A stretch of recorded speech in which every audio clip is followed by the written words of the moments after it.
want you to keep that song sheet in your hand for a moment, and I want you to look at the image on the front.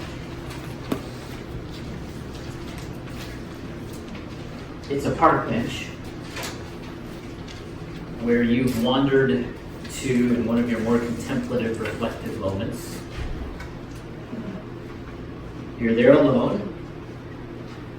You're sitting there by yourself, lost perhaps in a disorganized web of thoughts and emotions, trying to figure out things that haven't turned out quite like you thought they would. You smile. You might chuckle to yourself every now and then. Every once in a while, maybe a tear will slide down your cheek. Life has become more complicated than you ever thought it would. Relationships, finances, your job, your health, your marriage, your kids, all of these bring a complex mix of joy and sorrow. And for a few moments, sitting on that park bench, you're in such deep reflection with your head down that you've forgotten that you even are on a park bench and that someone is now sitting beside you. Not wanting to make a sudden move to see who it is, you casually, ever so slowly, turn your head as if you are looking off into the distance or at a cloud in the sky. There's a man sitting beside you, and although you don't recognize him by his profile, you instinctively know that it's Jesus. And after a few more moments of silence, he quietly leans over to you and he says, "I really meant it when I said that I would never leave you or forsake you, and that I would be with you until the very end." Another tear slides down your cheek. You're not sure how to respond to that. He kind of said it with a tone of, sometimes you tend to forget that and live as if I'd wandered off somewhere. You're tempted to start pouring your heart out about how life is right now, but there's a little check in your spirit that tells you that that's not what is needed at the moment. He knows it all anyway. What's needed is for him to speak and for you to listen. To be so enraptured that Jesus is sitting next to you that the complexity of life just kind of fades away for a little while in his presence. What's needed is an encounter that leaves a true impression on you. Let me say that again. What's needed is an encounter that leaves a true impression on you. That after your time with him, you can tell that you had spent time with him. There is an impression of him on you. And that this is not just a time to get things off your chest. And so you say, "Jesus, I'm all ears. Say whatever you need to say."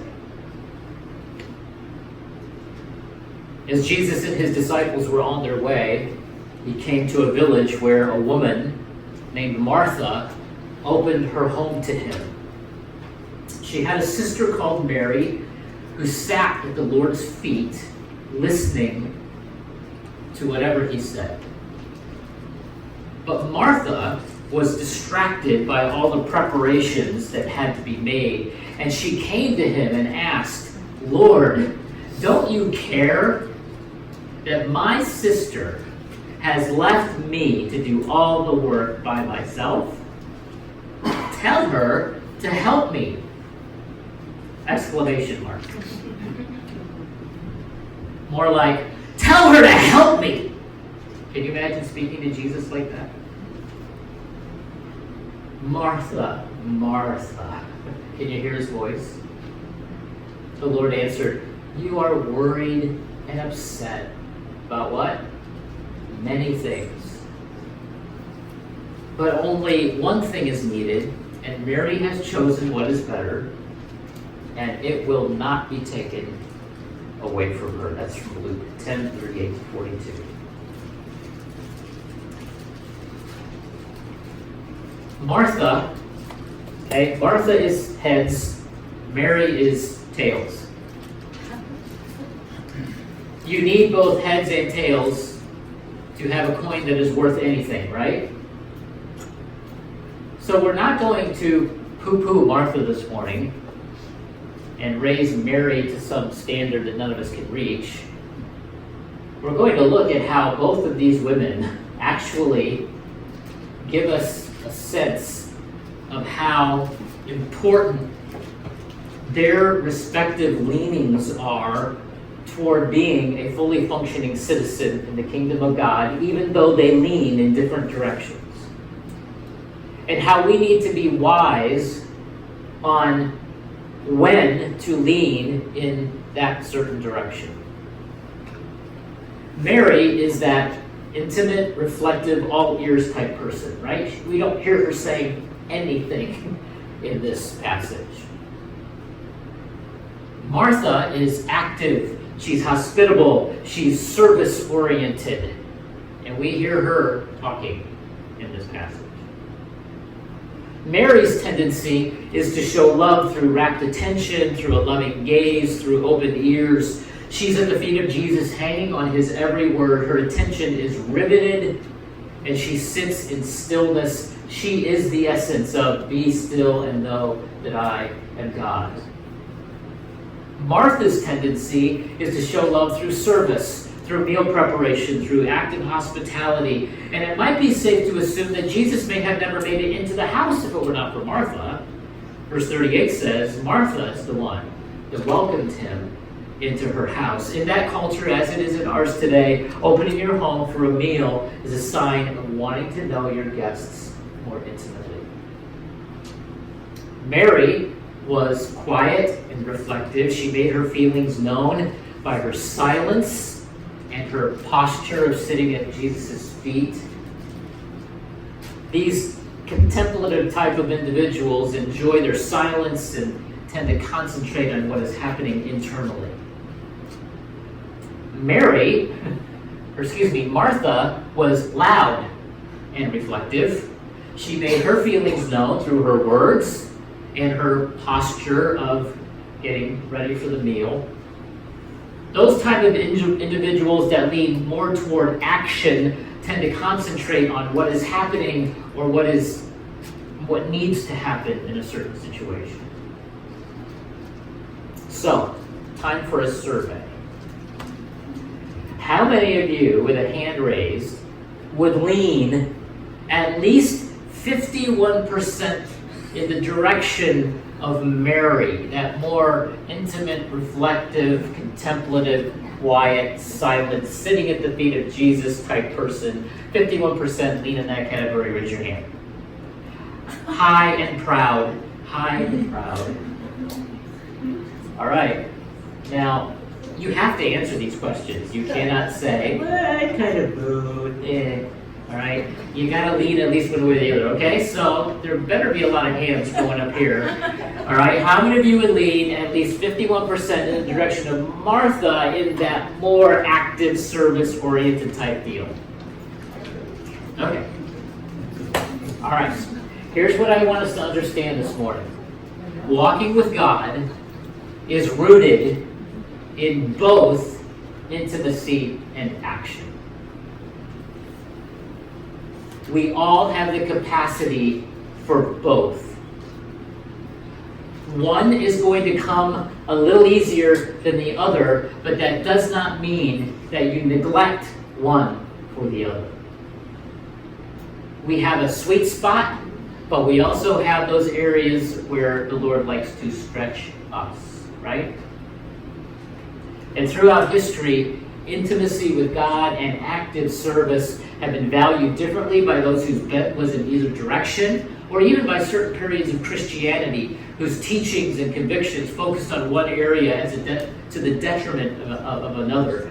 There's an author by the name of Parker Palmer who said that intimacy and action ought not to be at war with one another, and as long as they are, we will be at war with ourselves. And so, as we leave here today in a little bit, I don't want this to be at war within you. I want there to be more of a peaceful reconciliation between the two. Okay? I think of a certain football player as a picture of this both and, this intimacy and action. And of course, he played for the Pittsburgh Steelers.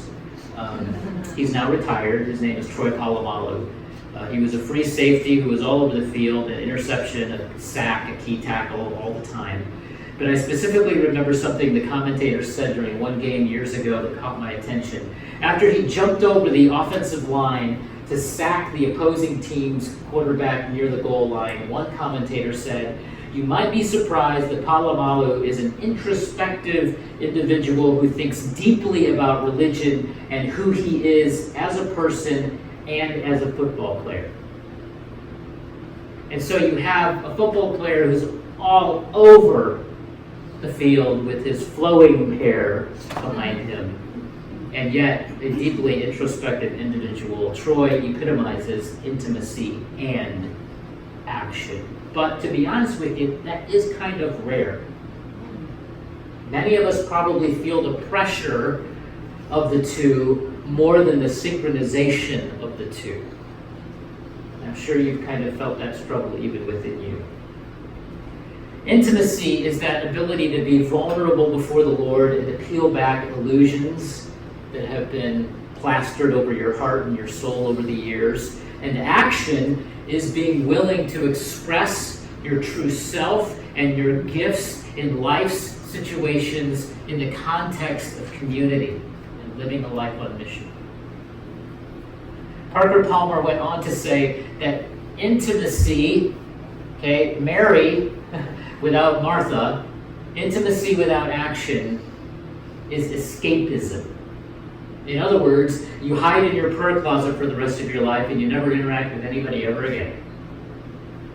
You talk to God, but you don't talk to anybody else.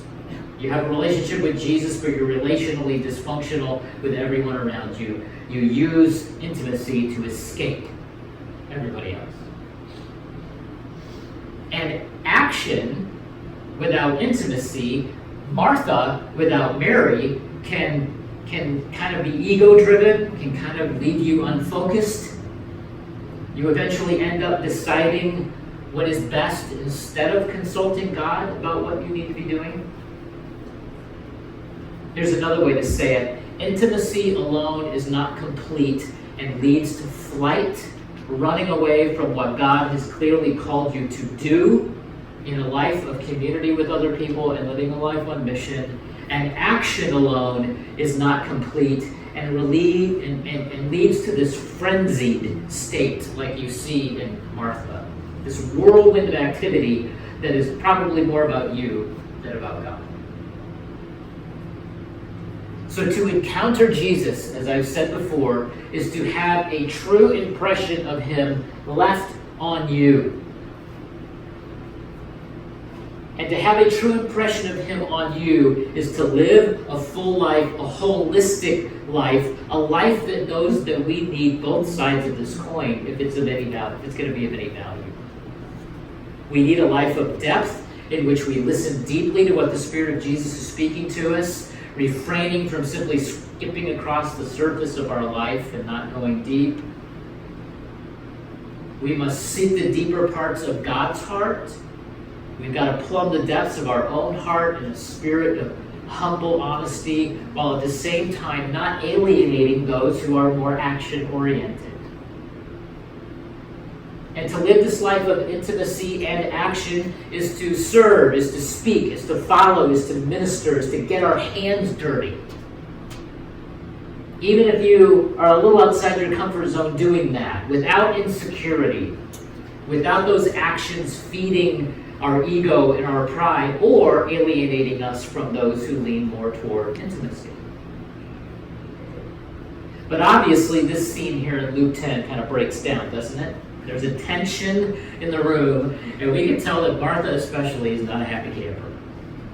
Okay, let me just say that I think, this is conjecture, but I think it's accurate, that given another situation, given another time and circumstance, that this could have gone in the opposite direction. If Mary and Martha, let's say, would have been present for the feeding of the 5,000, perhaps Mary would have been frustrated with so much activity and chaos of passing out 5 loaves and 2 fish to well over 5,000 people. And I can just hear her saying, who needs food? Let's just listen to Jesus. Right? Perhaps you remember what Jesus said in Matthew 9:37-38. He said, the harvest is plentiful, but the what? The workers are few. Ask the Lord of the harvest, therefore, to send out workers into his harvest field. Perhaps in your history of being a Christian, you've heard a good sermon on that. It's some guy just kind of pounding the pulpit about the workers that we need. And I could just hear Martha from the back of the crowd screaming, preach it, Jesus! Yes, we need workers! Right? So, given a whole different situation, this could have gone the other way. But let's learn what we need to learn from this scene. The problem, catch this, the problem is not that Martha was serving or preparing. As Martha encounters Jesus, he points out 3 things. She's distracted, she's anxious, and she's troubled. He says, Martha, you are distracted, and he uses the words worried and upset. And you said it with me earlier about what?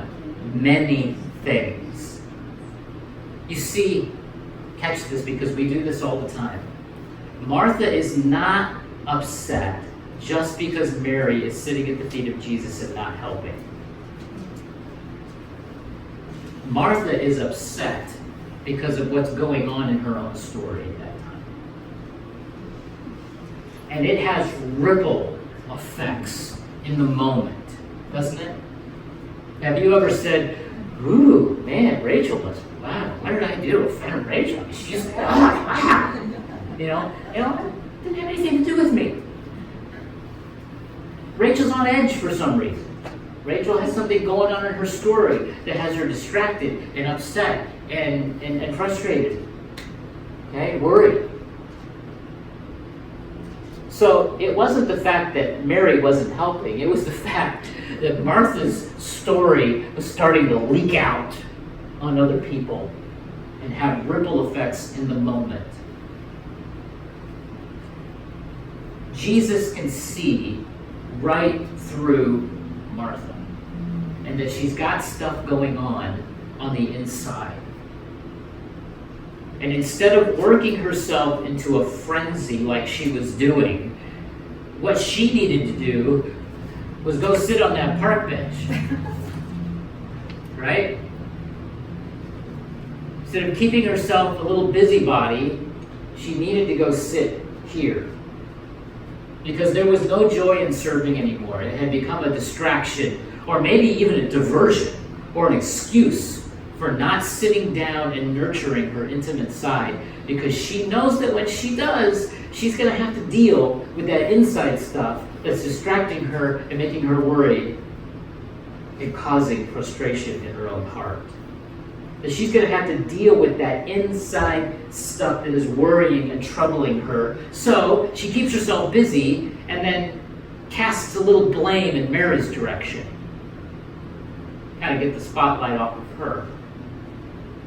Don't tell me you haven't done the same thing, right? We know the minute that we sit down, that we slow down, that we quiet down, the minute we sit on that park bench and start listening to Jesus, that he will more than likely, in his loving way, start to unearth some things that we need to deal with. Thomas à Kempis said it this way in his book, The Imitation of Christ. Listen very carefully, this is so profound. He said, a true sense of who we are is a surer way of bringing us to God than the most laborious and profound inquiries after knowledge. In other words, being honest with ourselves about who we are right now in this part of our story brings us closer to God than reading a bunch of commentaries in Christian books and writing a bunch of doctrinal position papers. John Calvin said it this way, and I'll paraphrase. He said, "You cannot know God apart from knowing yourself, and you cannot truly know yourself apart from knowing God." That's what happens on the bench. This dual knowing. Knowing God, I know myself better. When I connect with what's really going on in my story, guess what? That brings God close. Mary may have been just as anxious, worried, and upset herself. I mean, she was Martha's sister, right? They were living in the same house. They could very well have been going through some of the same circumstances, most likely dealing with the same challenges. But she chose a different path, the path of intentionally sitting down, listening to Jesus, and enjoying his presence as a means of dealing with her inner angst. Verse 39 says that Mary sat at the Lord's feet listening to what he said, and oh, how my heart wants to know what he said. Like, rats, Luke, why couldn't you have just transcribed it out? I want to know what he was saying. But here's what we need to grasp.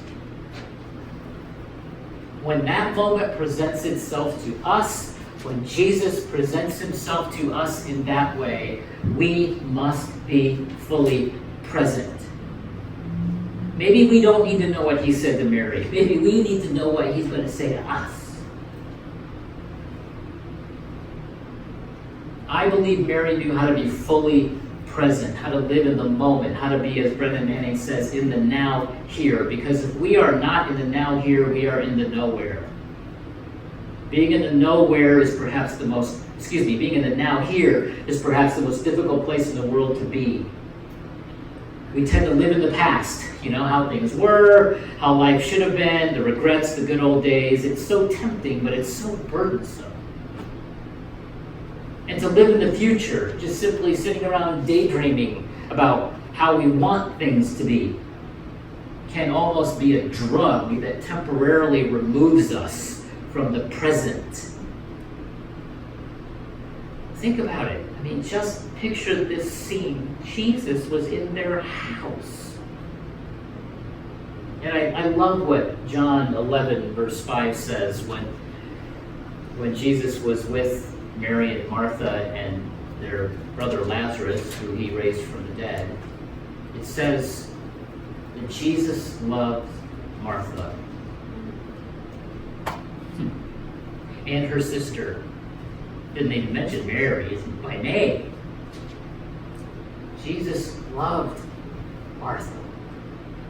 It wasn't he was reprimanding her in a way that wasn't loving. He was allowing the encounter to make such a loving impression on her that she would rethink her response to all of her troubles.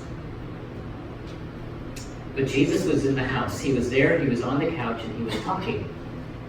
Now here's what I want you to do. I want you to picture your living room, your family room. I want you to see it in your mind's eye right now. I want you to see the couch with a love seat there. Jesus walks into your house. He's sitting on your couch. And he's talking. I mean, I wouldn't care if he was reciting the ABCs.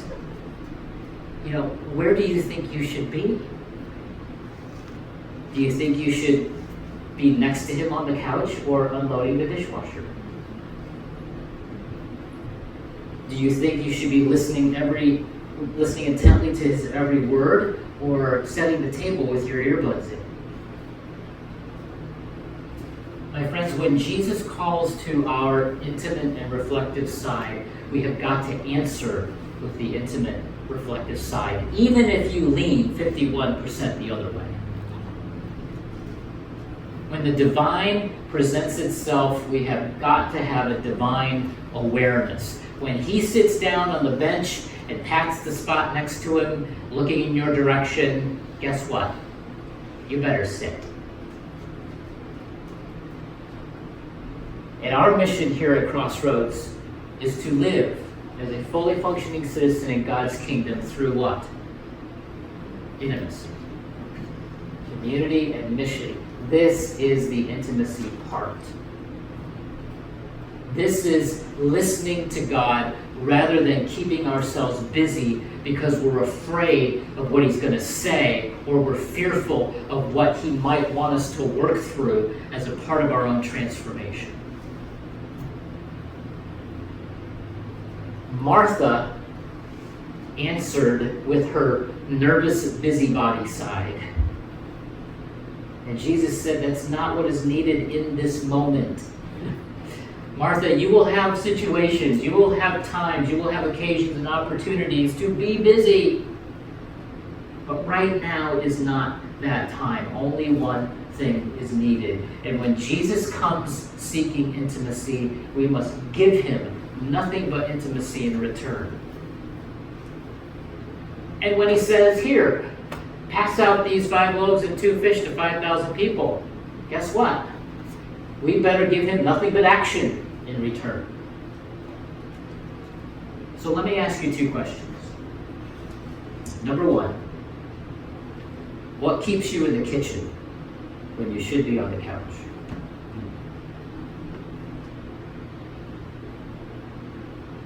I'm going to allow some awkward silence here, because I want you to reflect. What keeps you in the kitchen when you should be on the couch?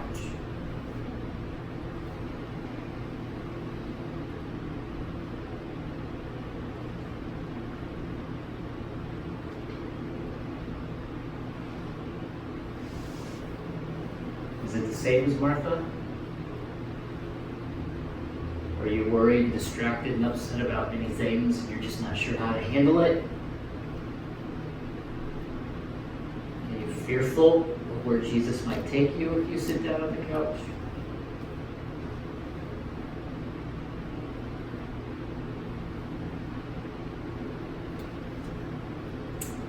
And question number 2 is the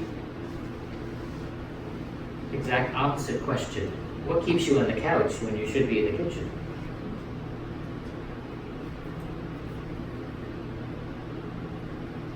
Oh, Jesus, people. Oh, people. Can't I just sit here with you forever? What keeps you on the couch when you should be in the kitchen? My friends, there has got to be an awareness of where Jesus is. Is he in your house sitting on your couch talking? Or is he out healing lepers and healing blind people and feeding hungry people? Where is he?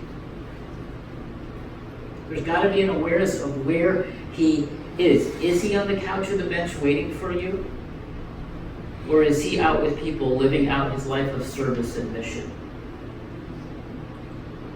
Years ago, an old Southern Baptist pastor by the name of Henry Blackaby wrote a book and Bible study called Experiencing God. It changed our lives because we were studying it, taking a Sunday school class through it at a time in our lives when we were trying to find out where God was working. And the main premise of his study was this: find out where God is working and go join him. Find out where God is working and go join him. Is he doing some deep soul work on the couch or the bench? Then you better join him there. We're told in Matthew 25 that he is one with the least of these: the hungry, the thirsty, the naked, the sick, the prisoner. And so you can't go wrong if you join him there. You can't go wrong if you join him wherever he is. But for today's encounter, he's not out feeding the masses and healing the lepers and healing the blind. He's on the couch, he's on the bench, and he wants to speak truth and love to you. And so, as it is implied, stop what you're doing. The dishes can wait. Stop busying yourself as a way to avoid intimacy with Jesus. Stop busying yourself as a distraction from what you don't want to deal with in your own heart. Stop busying yourself as a response to what you're upset and worried about. Stop busying yourself as a way to avoid vulnerability with Jesus and with yourself. Stop busying yourself as a way to evade listening. Like we sang earlier, the last thing I need is what? Is to be heard. Yes. There are times when we pour out our heart to God and we just let it all hang out. There are times when the last thing is to do that. And to just shut up, be quiet, be still, and to hear what He has to say. My friends, if we're walking with God consistently, it doesn't have to be this perfect life that you live. But if we are walking with God consistently and asking Him to speak and His Spirit to impress on us the direction and the things that we need to deal with, the places we need to go, the things we need to be doing, the relationships that we need to fix, the perseverance that we need to have, the connections that we need to make with people, if we are constantly listening for that, He's going to speak those things. And so, my encouragement to you today for this encounter with Jesus, my friends, is if He's on the couch, go there. Go there. And He's probably there more than you think. So when you get home, as you walk past your living room or into your living room, just kind of imagine Jesus is there. He's on that bench. And He will never leave you. He will never forsake you. And He will be with you until very